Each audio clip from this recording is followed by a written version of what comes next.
on here. Probably the longest I've had my beard in a very long time. Ho ho ho! And Merry Christmas and Happy New Year. Chris. This is the day after Christmas, right?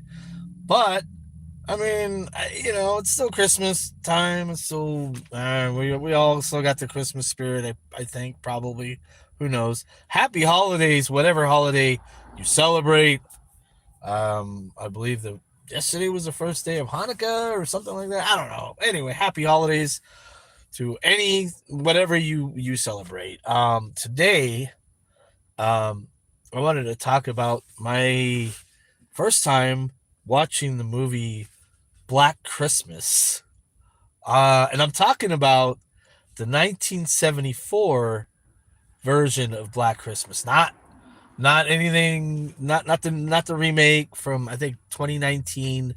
So I originally started watching the 2019. I think it was 2019.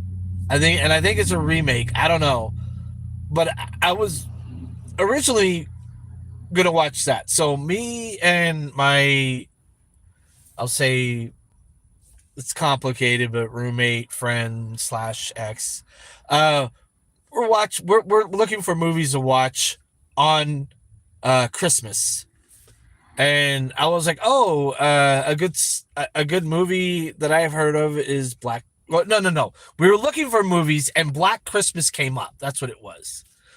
And my roommate, slash all those other things, she so happens to be a black person. She's a black female, and she was like, "Oh, okay, they're trying to make like a ghetto version of Christmas, whatever, yada yada." And I was like, no. Black Christmas isn't about that. No, it's not like a comedy about like stereotyping how blacks do Christmas. It's not about that. It's actually um a horror movie. And so we started watching that. We were like, let's watch it.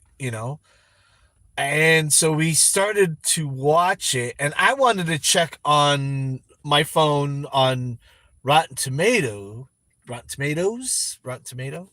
Anyway, I think it's Rotten Tomatoes. How the movie scores. So I look up, Black Christmas, ratings or whatever, Rotten Tomatoes, and a 1974 version pops up, and I'm like, wait, what's this? This isn't even the movie we're about to watch.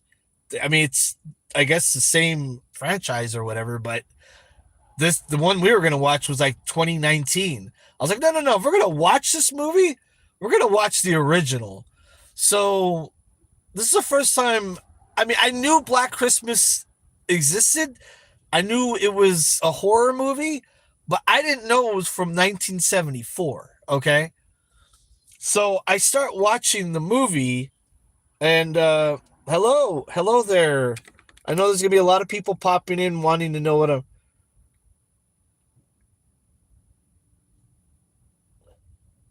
I don't really know. Hello there. Anyway, and I started. I know people are gonna pop in and start talking about other things. I'm talking about the movie Black Christmas. And I look like Santa Claus today.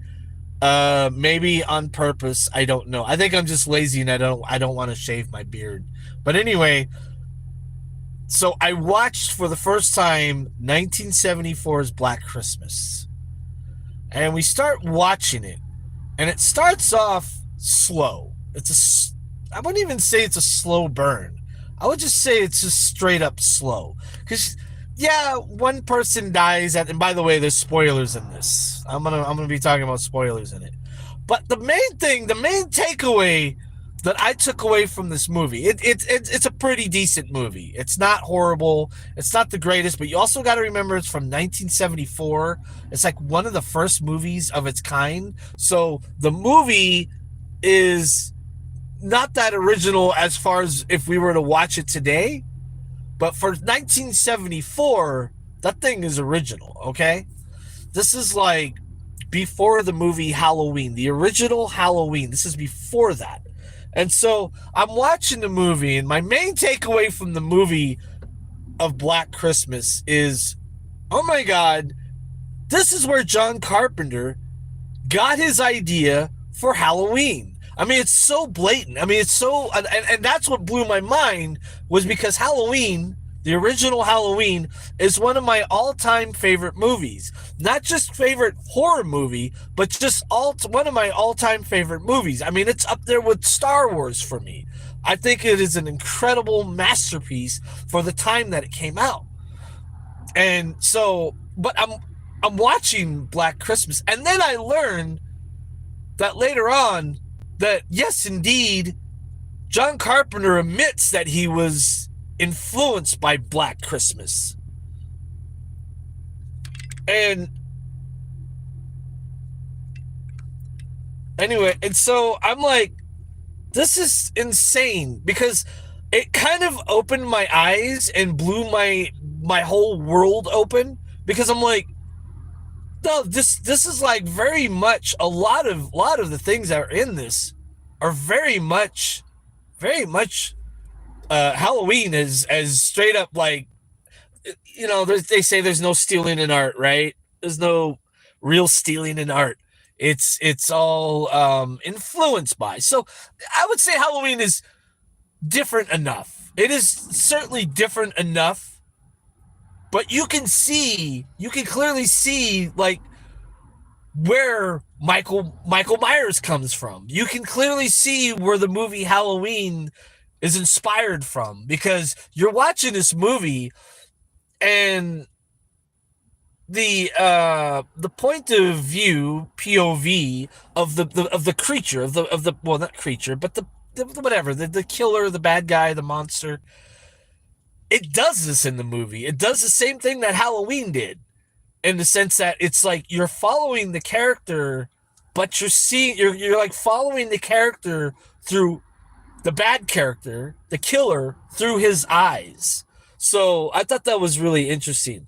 And it kind of blew my world open. I'm not lying. Like that was like an eye opener, because when you think that a movie does something first, like Halloween, which I still think Halloween's a brilliant movie, don't get me wrong, but when you see the movie that inspired the movie that you thought was so original, then you're like, oh, damn, wait. I mean, Halloween being still original to me is, I don't know. Yeah, you see where it comes from. You see the main thing. Let's see what people are saying.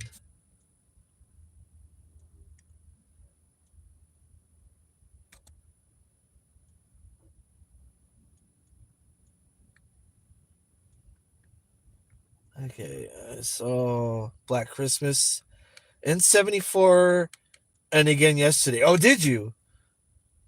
Oh, that's awesome. Yeah, I didn't see I didn't see Black Christmas, obviously, when it was like original, but and that's probably why I didn't even know about the movie, because it was just before my time. But I yeah, it's just crazy that, like, I'm watching this movie, I'm like, wow, this really gives me Halloween vibes. And I really like the movie. What the movie does really well, and I think it's probably one of the first of its kind, that it really does the the red herring character, you know, because you think, I think his name is Peter. And spoilers, guys, if you want to watch Black Christmas going in fresh without hearing anything, I'm definitely giving spoilers here in this talk, because I'm not going to be able not to do it. I just want to talk about the movie. So if you plan on seeing the movie later on, this is your chance to, like, pop out. If you're in, there's not too many people watching this anyway, but if you're watching this afterwards, excuse me. Peter is Jess's boyfriend, and they're all in a sorority. Well, Peter's not, but Jess is. And my thing is back to the red herring thing. this movie does a really good job of that because it starts out slow. It's like, oh god, am I gonna like this movie? It's just basically, it's almost like a comedy at the beginning. It's kind of weird, and then it turns into a missing person movie where it's like this guy's like trying to find his daughter, and so for a while there, it turns into a missing person movie, and I'm like, what is this movie doing?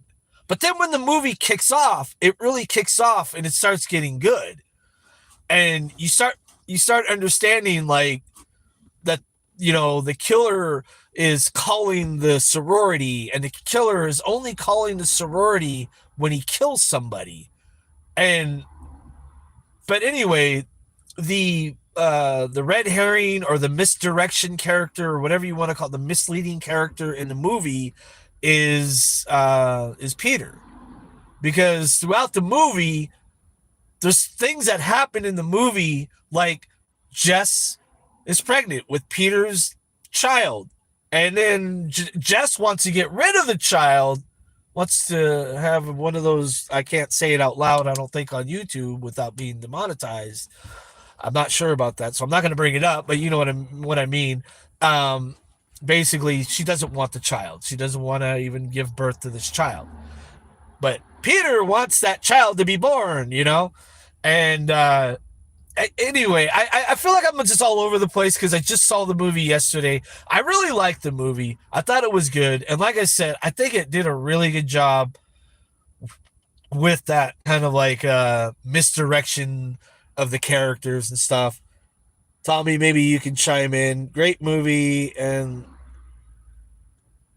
the killer genre, yeah. Totally, man. I really enjoyed it. By no means would anybody watch it today and think it's groundbreaking, but I could see like back in 1974, this movie being pretty like shocking and groundbreaking because you got to think about the movie when it came out, you got to think about the movie, the year it came out. Like nowadays, we got Terrifier and we got all these like crazy over the top movies.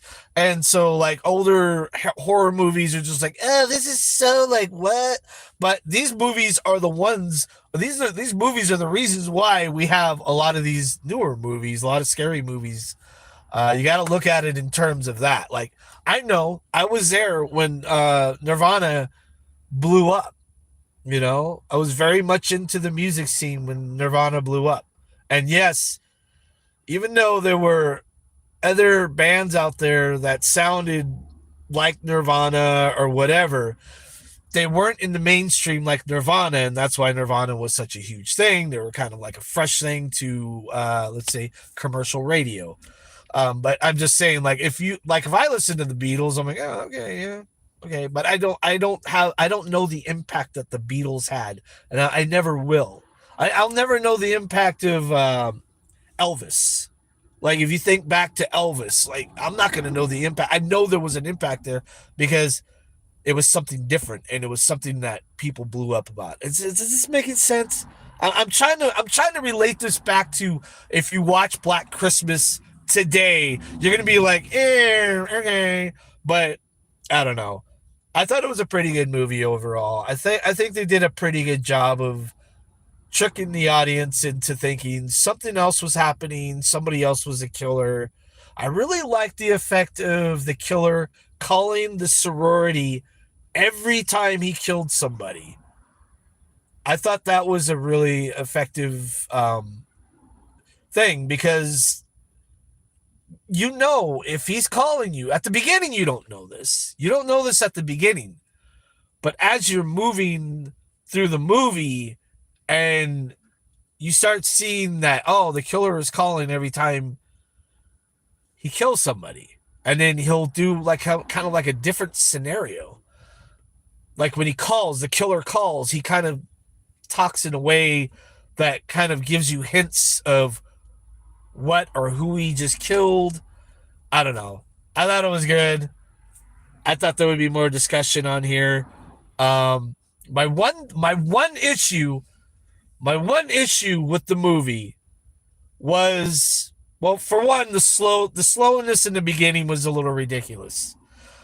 It was the whole beginning was kind of misleading because it almost felt like it was going to be a comedy, like a dark comedy or something at first. Because the house mom of the sorority was always like hiding that she was drinking, which never really went anywhere. I mean, it's just like that whole like plot line never went anywhere. So I'm just like, what's the point of this? Like at the end of the movie, I was just like, I think back at the beginning of the movie, and I'm like thinking, well, what was the point of the house mom like being an alcoholic? I mean, other than like maybe she was just kind of sloppy at her job, but like, and probably shouldn't be a house mom. But at the end of the day, it really didn't go anywhere.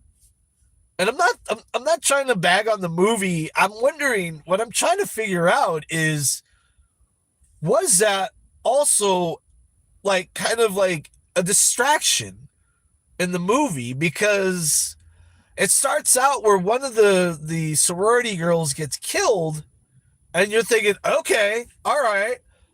And then it does nothing with that for a long time. And then you're like, wait, I thought this was a movie about a killer. But then like it turned into a movie about a man trying to find his daughter, which turns out to be his one of his first victims in the movie. But you don't know that for a while. You don't know that that's what's going on. But it's just if yeah, it felt like it started out as a comedy, then it went to like kind of like this missing person movie, to then now it's like oh shoot, it's now a slasher film. But and I guess it was that all along. But was that the movie trying to trick us? Was that the movie trying to? I don't know. Anyway, if anybody on here, all the one person watching right now, if you've seen Black Christmas, please chime in because I'd love to have a discussion about this. I should have opened it up where I can invite people on here, but there is a little toggle thing I can switch over and invite people if they wanted to come on and talk because I I'm just trying to figure out the whole like uh the steps of the movie and were those intentional or was that just like a 70s thing where they're just like I don't know, this is what we do in movies. It's like you know what I'm saying? Like if you watch 70s horror movies, there's always kind of like this slow beginning. It's like it's not even really a slow burn. It's just like slow burns are interesting. Slow burns are yeah, it's slow, but it's really interesting. So it's a burn, and it's just kind of grows the intent, the tension in the movie kind of grows, and you feel it. And you're like, oh, this is a slow burn. A lot of '70s movies, I don't know, they weren't really like if you watch the first part of Exorcist, like first part of Exorcist, you're like, is this a scary movie? I mean, it's like, what is this? Is this a documentary? Is this a guy going around like to different countries and finding artifacts like is this Indiana Jones or what you know but and then it turns into like a complete like freaking horror movie, and it's a devil possession horror movie. What I'm getting at is that just a 70s thing because I feel like a lot of 70s movies kind of do a lot of horror movies from the 70s kind of do that. um Halloween doesn't. But also Halloween is a later 70s movies, like a later 70s movie. Like that came out in 78, right? I don't even know. I can't even remember what year Exorcist came out, but that was I feel like much earlier in the 70s. Um and there was just a lot of that slowness. It's like that 70s slowness at the beginning of the movie. Anyway, I feel like I'm rambling to myself. There was some people here, and somebody was asking me something that I wasn't interested in talking about. Somebody said something about it. Said I saw Black Christmas in '74, and again yesterday. Yeah. Anyway, good movie overall. By the end of the movie, it's a good movie. It doesn't pick up until I want to say probably 2/3 into the movie because the first like act. I guess there's three acts in the movie, right? There's the opening act, there's the middle, and then there's the third act. The first act is kind of, I don't know. I'm just like, what is this movie doing? Where are we going with this movie?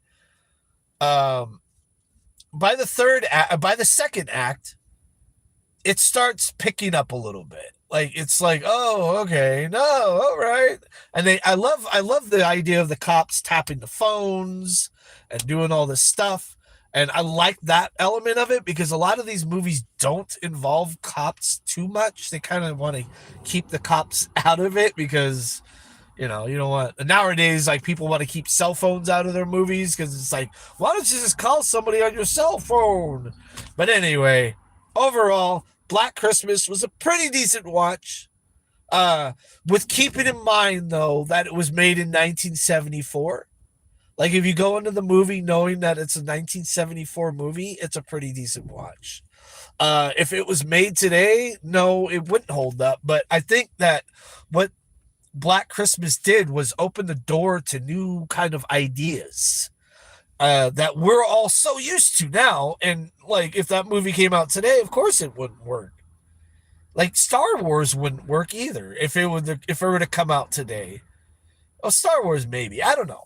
It's hard to tell with that one, but there's a lot of movies that like Exorcist would not work. If Exorcist came out today, now Exorcist is one of those groundbreaking movies that made what horror movies are today. And whether you want to make fun of it or not, it's the fact is you shouldn't be pardon my French, shitting on a movie when it was clearly a door opening movie for horror movies. But if, like I said, if let's say all these other movies are out and Exorcist, the first one, just came out now, yeah, no, it wouldn't do well. It would be like, yeah, it's just another possession movie. It's just another blah, blah, blah. But when it first came out, there wasn't a movie like that. So I think that's my point about Black Christmas is when that movie came out, other than like Psycho, which I think is a movie from the 60s. I don't know. I can't remember when Psycho came out. It was much earlier though anyway. And yeah, I mean, it's a first movie of its kind, I think. And I think in that sense, it's a pretty damn good movie. And if you go into the movie thinking like that, I think you might enjoy yourself. It's, like I said, it's slow at the beginning. It feels like it's going to be a comedy, almost like maybe a horror comedy, but no, it's turns out to be a pretty serious movie, and it's a pretty damn good watch. And tis the season, man. Tis the season to watch Christmas movies. And if you wanted to call a movie a Christmas movie, everybody calls Die Hard a Christmas movie. This is definitely a Christmas movie. Like, I don't think Die Hard's a Christmas movie, and I have many reasons why it's not. Other than it being on Christmas Eve, Die Hard is not a Christmas movie. The damn thing came out in the summer. Like, you don't put out a Christmas movie in July. Like, the movie Die Hard was meant to be an action movie, and the plot of the movie was just that it was on Christmas Eve. So you can't, I don't know. I really I don't really care if you want to call it a Christmas movie, to be honest. I don't even think it's really that much of a debate. If you want to call Die Hard a Christmas movie, have at it, I guess. I don't think it is personally, but Black Christmas is definitely a Christmas movie, and it's not a fun, jolly Christmas movie, but it's a fun movie to watch. Anyway, I'm just rambling here by myself, basically, guys, and thank you for who did chime in about Black Christmas. I'm not really interested in, some people jump in here and they want to talk about other things, and I'm like, I don't really have any interest in talking about that. So guys, thank you so much for watching. If you are watching, sometimes this count is wrong. Shows only one person. Hit that like button. That would be great. Just to kind of help my video get out there. Not that this video is that important. I just wanted to talk about Black Christmas. I was hoping there was going to be more dialogue in the chat there, but this chat died pretty quickly. Apparently, nobody is thinking about the movie Black Christmas, but if you want to watch it, go check it out. It's a good movie. And if you're a Halloween fan, um, I would say that this movie is definitely the reason why Halloween came out, and we have Black Christmas to thank for that. Because I don't know if Black Christmas didn't come out, if Halloween would have been the next step. You know, like maybe Halloween would have came out anyway. I don't know, but I want to say that this Halloween was largely influenced by Black Christmas. I appreciate that. I love John Carpenter movies, and anyway, I don't know. I'm still rambling, guys. Thank you so much. If you're just joining now, I'm ending the stream, but you can go back and watch the video. Hit that like button if you will, please. And Merry Christmas and Happy New Year. Happy New Year, everybody. Merry Christmas. All right, bye, guys. Have a good one.